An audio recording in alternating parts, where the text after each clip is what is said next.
What's up, YouTube? So I am remaking this guy here. This is the subframe brace that connects the rear control arm slash subframe to the Miata body. So for shits and giggles, cut it at somewhat of a 45 and twisted the pipes. And then this one I hammered out as flat as I could, and it turned out the little weird thingy it does, this guy here, lines up against the chassis really well. The other side, it still lines up, but not the greatest. But then again, budget build, and I'm using what I got. I'm not going to order another one of these just to cut off this arm to put on this side. So that is where I'm at. I cut it, I welded it, I grinded it, a lot of did it, and that's where we're at. Will I paint it green again? I don't know, but now I need to make the captive nuts that goes in the frame. So once again, sorry that I don't have time lapse and stuff like that, but at least I'm showing you what I'm doing, and might give you ideas to inspire you or be like, oh, that makes more sense than trying to do it the other way. But here we go, let's cut to that. So here we are back under the car. Some more ugly welds. 16 gauge 1 1/4 box steel. Then I'm going to plate it in like this, and then yeah, for shits and giggles, that bed liner shit doesn't look too bad. I need to take that coil off and spray behind it. I just noticed I missed a gang load, but sure looks nice. As for the rest of the car, here's my subframe. There's that bracket over there. Still debating if I want to cut out this fucking shit, because yeah, that's pretty nasty.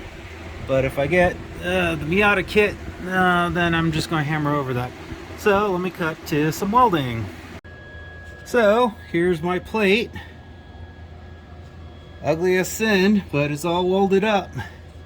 Just need to grind it back and put a bunch of shiny black paint on it like that, and you'll never know. So that and that, this now solid. So I got this wannabe torque box, then I got the full seat bracket that goes up here, then I have my half-ass torque box here, and then the big torque box there. So there we are. Sorry for the weird shake cam. So once again, here's that 1 by whatever 16 gauge. Here's my pre-rusted plate to match the rest of the car. We are going for something like that. And then,